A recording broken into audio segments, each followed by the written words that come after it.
projects raising questions of transparency and oversight. So, may we be enlightened on how many idle or unfinished health facilities are currently recorded under the DOH Health Facilities Enhancement Program, and may we know the projected cost and the timeline to complete these unfinished structures. We actually have 1,823 facilities identified as needing completion with an estimated cost of 32.4 billion pesos. Timeline, I think this would be per facility basis, so I think we will have to submit that in writing because each would have a different timeline. What was the other question? Timeline?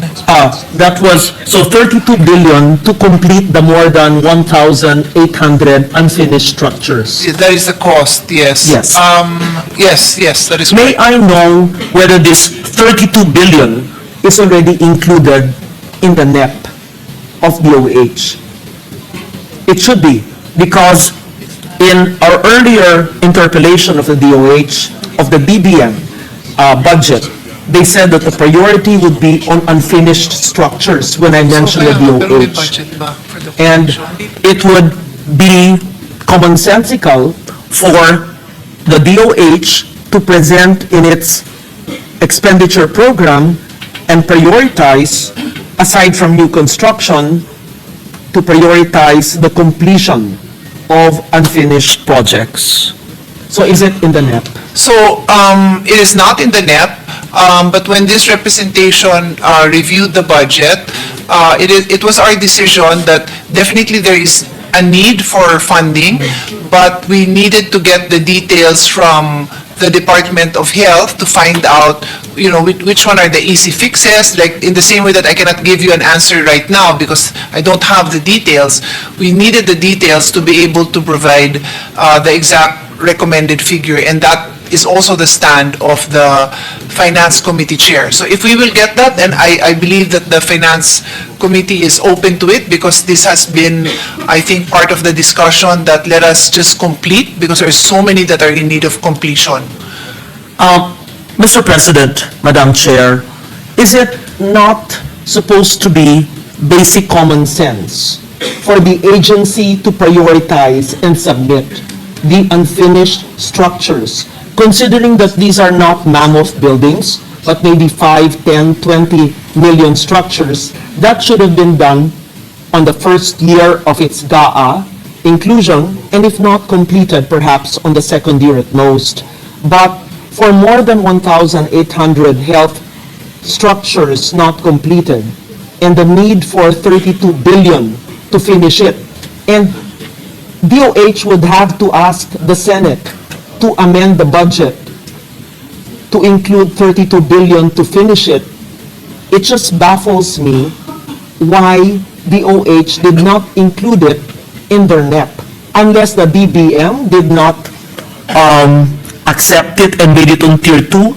But in my interpellation earlier with the DBM, they said that priority would be on unfinished structures rather than new construction. I want to understand that.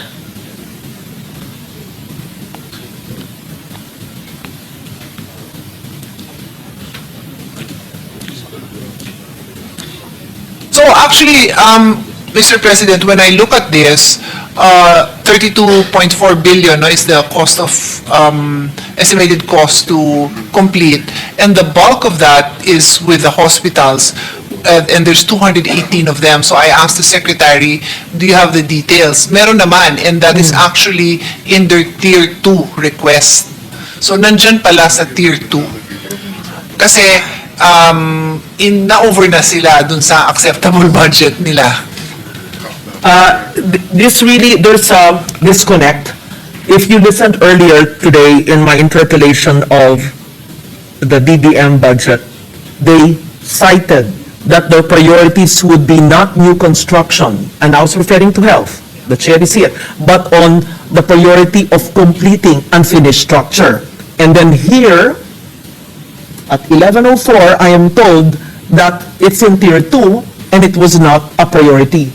There's really a disconnect between agencies of government. And if the DOH is indeed ready with all the plans to finish, imagine all these structures, nakikita, wala yung second floor, walang pinto, walang bintana, while people in the provinces are awaiting the completion of specialty clinics and hospitals and barangay health stations over the 5 million mark.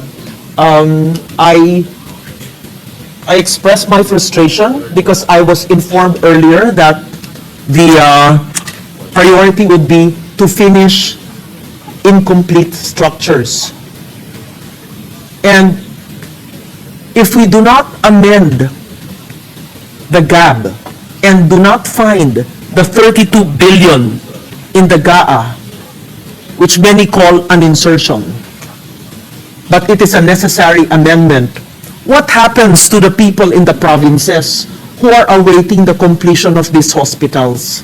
They would have to wait till 2027 again, praying and hoping that DOH will fund the completion of their health centers. Actually, Mr. President, there are hospitals, health facilities for completion that were included in Tier 1.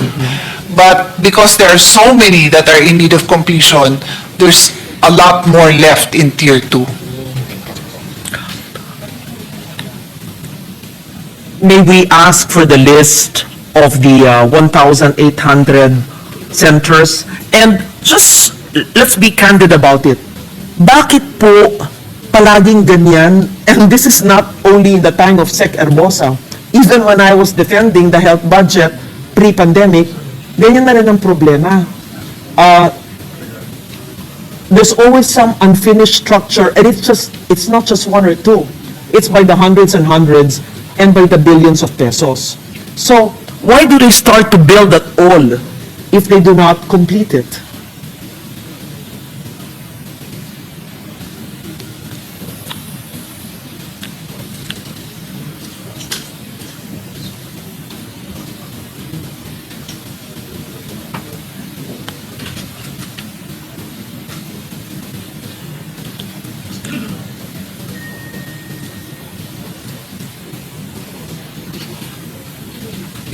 Yeah.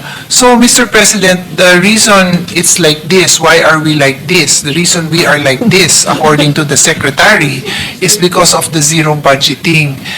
They can only ask for the budget that they can consume in a year. So when they have these hospitals that they know, let's say 1 billion or even 500 million, hindi talaga matatapos siya ng 1 year. So they will only ask for a partial budget. So nabibitin yun. Then they will have to request that for next year. So maraming that really go through phases, Mr. President. Yes, but when it goes through phases, a MAYOA should be automatic, applicable to the next year. There is no reason why the funding agency would put it to Tier 2 when it necessarily has to be finished within that span of time, right?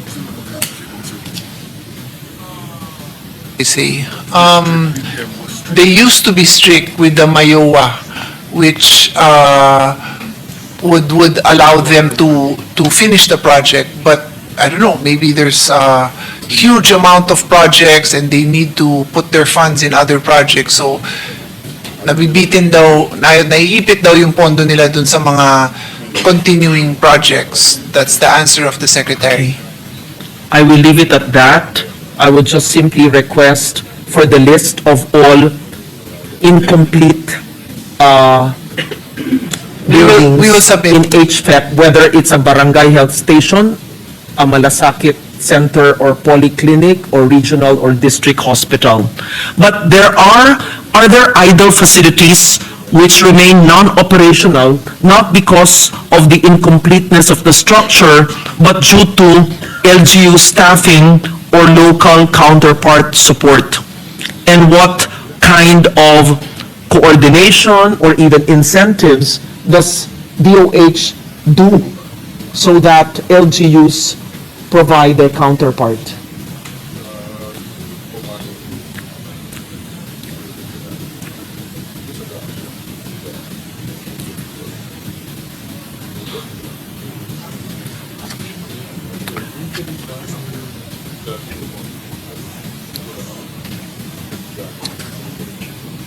So, Mr. President, the DOH provides support for geographically isolated and disadvantaged areas, whether it's human resource or just augmenting for the equipment, they really provide.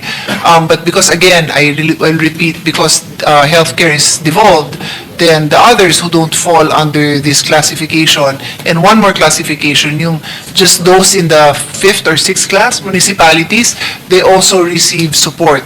So the others, because of the principle of devolution, are supposed to take care of these other requirements to ensure completion, and that is usually lack of utility connection, that is on them, and then lack of human resources, that is also on them, Mr. President.